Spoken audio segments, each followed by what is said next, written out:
Bueno, y acá ya estamos con nuestra invitada de hoy, que es la doctora Gisela Bisani. La verdad que ha salido en unas cuantas notas. Vos te reías que... famosa. Claro, decías que el coronavirus te hizo famosa. Bueno, de cualquier manera vos sos médica clínica, también contanos cómo es tu trabajo. Yo soy médica generalista, en realidad la medicina general y de familia es la especialidad, es una especialidad a la que uno después de recibido hacemos una residencia, rendimos y bueno, y nos dan el título de especialista, y después de eso, con esa residencia que fueron 3 años, y después de eso otros 3 años más para recibirme de infectóloga. Ajá. Sería que es otra subespecialidad. Es otra subespecialidad. Uh-huh. ¿Qué tiene de lindo, por ejemplo, el ser el médico de familia o médico de cabecera? Bueno, el médico de familia, nosotros digamos lo que hacemos es atención primaria de salud, seríamos el médico de cabecera. Uh-huh. Y la posibilidad que te da el médico de familia, que sí lo ejercemos mucho en el ámbito privado, digamos, uh-huh.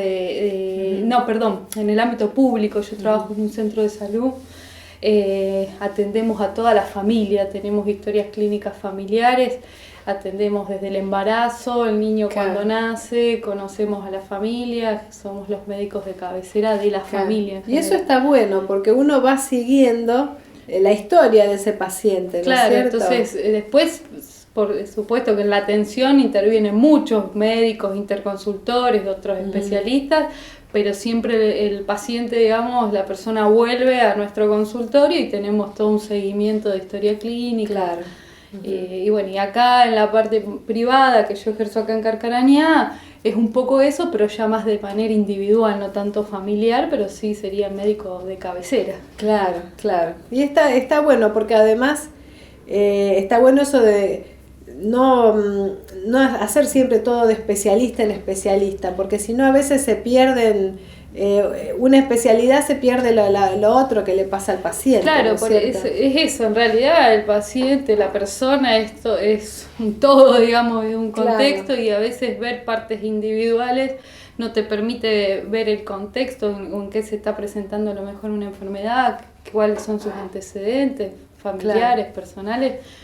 Y al tener un registro de historia clínica, al seguir al paciente, cuando va a una consulta con un especialista, volver y volcarlo, digamos, en la historia clínica, uno tiene una visión más amplia y a claro. Veces podés resolver. De hecho, en mi consultorio de medicina general se resuelve el 80% de las patologías, por lo menos. Claro. Se pueden resolver y cuando se necesita un especialista, también para que la gente no vaya de uno de otro, guiar también claro. Y acompañar ese proceso. Seguro. ¿Qué fue lo que te gustó, te atrajo de hacer la subespecialidad de infectóloga? Bueno, infectología también tiene un poco, digamos, de eso, de lo que tiene que ver más con la salud social. Las enfermedades infecciosas, de hecho, son lo que ahora estamos viviendo, pero que tienen que ver mucho con el contexto socioeconómico.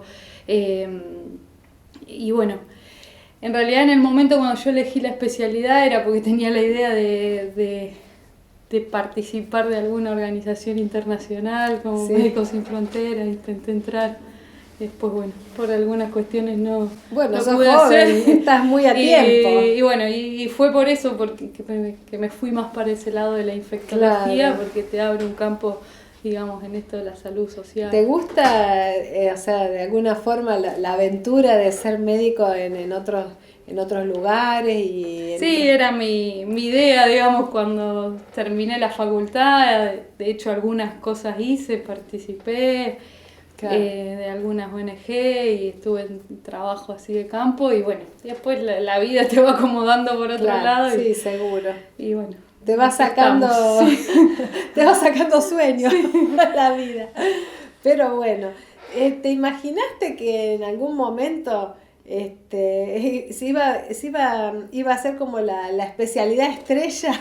No, de hecho siempre pensaba y me reía inclusive con colegas y demás que decían, ¿para qué hice infectología? Nadie sabe que existe el médico infectólogo, digamos, muy poca gente porque no es una especialidad como, por ejemplo, no sé, el gastroenterólogo. Uno le duele la panza, tiene algún síntoma y sabe que existe el gastroenterólogo y de hecho a veces no pasa por el médico clínico, sino que va directamente al especialista, digamos. Claro. En cambio, en la infectología es una especialidad que la gente no va al infectólogo. Claro, quizás sea más de investigación también, sí, o alguna alguien enfermedad crónica. Le tiene que decir que consulte con un infectólogo. Claro. Generalmente vienen derivados los pacientes. Claro. Y como reumatólogo a lo mejor. Claro, como reumatólogo, que son así especialidades que a lo mejor uno no va directamente. Uh-huh. Y bueno, y después de paso que tenemos campos bastante amplios, digamos, en la infectología, por ejemplo el HIV. Claro. Con la pandemia también del HIV, ahí se abrió mucho el campo de la infectología. Uh-huh. Tienen quizá... o sea, a lo mejor es una especialidad, me parece a mí, que tiene a lo mejor menos de consultorio y mucho la investigación, ¿no es cierto? Tiene, que por ahí digamos, se el contacto a veces con el paciente no es un contacto periódico, no tenemos que hacer muchas consultas, a veces como van a hacer una consulta, uh-huh. Uno indica un tratamiento. Somos los que menos antibióticos indicamos, somos muy conservadores de antibióticos, porque a veces me iba alguna persona y dice, no, porque me dijeron que venga acá si vos me das un antibiótico, yo no te voy a dar un antibiótico si no lo necesitas, digamos. Claro. Como que tenemos mucha conciencia, la especialidad te enseña, digamos, a que hay que tener mucha conciencia del antibiótico y recaudos para indicarlo. Claro, para que la persona guarde sus propias defensas para el momento que aparte necesite. Que a veces, bueno, hay que buscar y no porque sí uno tomar uh-huh. medicación porque sí, porque nada es inocuo. Seguro. Y bueno, y no sé. No, yo te quería preguntar, en cuanto al HIV, que bueno, en su momento fue una epidemia muy grande y fue también algo que encontró desarmada a la humanidad en uh-huh. ese sentido, y mucha gente ha muerto de eso. Pero ¿cuál es el estado actual? O sea, como que a mí me parece como que hay pacientes que tienen HIV, pero la sobrevida es bastante. Lo que cambió mucho en cuanto al HIV es... Sí, hay mucho diagnóstico nuevo, hay mucha gente que convive con el virus. La diferencia desde que apareció en los 80, uh-huh. O sea, que empezaron a haber casos y que la gente se moría y que hablaban del cóctel de medicación, que tomaban muchísimas medicaciones, que hoy el tratamiento es una pastilla, puede ser 1 o 2 pastillas en el día y con eso se transforma haciendo bien el tratamiento, se transforma en una enfermedad crónica, que la persona convive con el virus y tiene una vida sana. Claro, sí, digamos, también avanzó la farmacología en muchísimo. Eso. Y... Bueno, de hecho, creo que fue una de las enfermedades infecciosas que más se han estudiado en los últimos años. Qué bueno, sí, porque no se escuchan más muertes por HIV, sí, que son un grupo de riesgo, obvio, que son inmunodeprimidos por ahí. Pero... Sí, el problema grande que sigue habiendo con el HIV es que llegamos muchas veces tarde al diagnóstico. Okay. Cuando la persona cuando la persona consulta al médico por una enfermedad que nosotros le decimos marcadora, que nos hace pensar, puede ser tarde. En realidad porque ya su inmunidad está bastante deteriorada. Entonces lo más importante de esto es el diagnóstico, bueno, la prevención por supuesto, uh-huh. Y el diagnóstico temprano, pensarlo siempre. Nosotros los médicos deberíamos tenerlo como cuando van a hacer un chequeo, pedir el test de HIV como un screening, un control habitual. Claro, bueno, está bueno que cuando en las campañas de sangre, viste que por ahí esas campañas masivas... Eso ha llevado a diagnósticos tempranos uh-huh. de HIV, de sífilis, de otras enfermedades infecciosas que permiten un tratamiento en su momento. Claro. Gisela, hablando de que vos trabajás en un centro de salud, hace un tiempito vino acá gente del hospital Goitía y nos decían que bueno, que hay enfermedades que bueno, por ahí uno le parece que no existieran más, o que no debería haber tanta, y sin embargo, como la sífilis, la tuberculosis, ¿es verdad eso? Sí, son enfermedades, digamos, que en realidad nunca se fueron, siempre estuvieron. Las enfermedades infecciosas en general, digamos, cuando hay un germen, se produce un brote, una epidemia, una pandemia, cuando involucra a más países, más cantidad de gente, cuando hay mayor distribución, pero los gérmenes tienen la capacidad de sobrevivir, son seres vivos, digamos, que van siempre a tratar de sobrevivir, y se van a ir adaptando al medio para sobrevivir. Entonces, y sífilis y tuberculosis puntualmente son enfermedades que nunca se fueron, que siempre fueron apareciendo diagnósticos.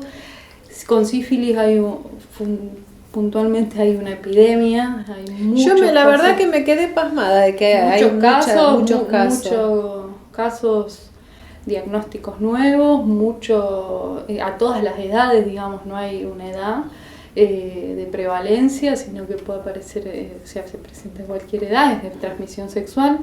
Y en este último tiempo es algo que viene llamando mucho la atención, que se están tratando de hacer campañas, y aparte, si bien la sífilis tiene un tratamiento curativo, digamos, viene acompañada muchas veces de, por ejemplo, de HIV. Uno, cuando se contagia una enfermedad de transmisión sexual, siempre tiene que pensar en la posibilidad de contagiarse varias, más, 2, 3, que pueden ir acompañadas. Gisela, y por ejemplo, yo lo estudié en la escuela, en la secundaria, pero ya... ¿cuáles son los síntomas? Suponete que un chico que a lo mejor tenga un síntoma, para abrir el ojo y decir, puedo tener sífilis. Sífilis, es una enfermedad, en realidad tiene varios estadios, diferentes estadios de la enfermedad. Al inicio, cuando uno apenas se contagia, se forma como una úlcera, que puede estar en los genitales, puede estar en la boca, en las mucosas, digamos, en la zona de mucosas, en la mucosa de la boca, la mucosa genital, y se produce una úlcera. La particularidad que tiene, que es indolora, o sea, no duele, no molesta. Si uno no se ve, no se lo mira, puede que no se dé cuenta, porque esa úlcera en aproximadamente 20 días, un mes, se cura, se va. Claro. Y pasa a un estadio secundario en el que puede ser silente, digamos, no tener ninguna manifestación, y se contagia, es contagiosa, y se diagnostica por análisis de sangre. Y después también se produce lo que es la sífilis, digamos, las manifestaciones sistémicas del cuerpo, que son manchas en la piel, lesiones que pueden ir más, cuando va avanzando, tiene lesiones más importantes en los órganos internos, y después una característica que también se transmite de la madre al feto en el embarazo, y produce malformaciones congénitas. Claro, pero la verdad que yo, me sorprendí, creí que era una enfermedad que ya se daba como no por desterrada, pero como ves, sí, siempre está, pero... Quizá, a lo mejor estoy equivocada, igual que lo de la tuberculosis, cuando vienen momentos de mayor pobreza, o me parece que se relaciona al crecimiento de este tipo de enfermedad, por ejemplo la tuberculosis. La tuberculosis sí tiene una incidencia, digamos, que tiene que ver con esto, con el hacinamiento, digamos, vivir muchas personas juntas, sin las medidas de higiene a lo mejor el frío, no sé. El frío, el estado, digamos, de salud en general, la desnutrición, o la mala alimentación.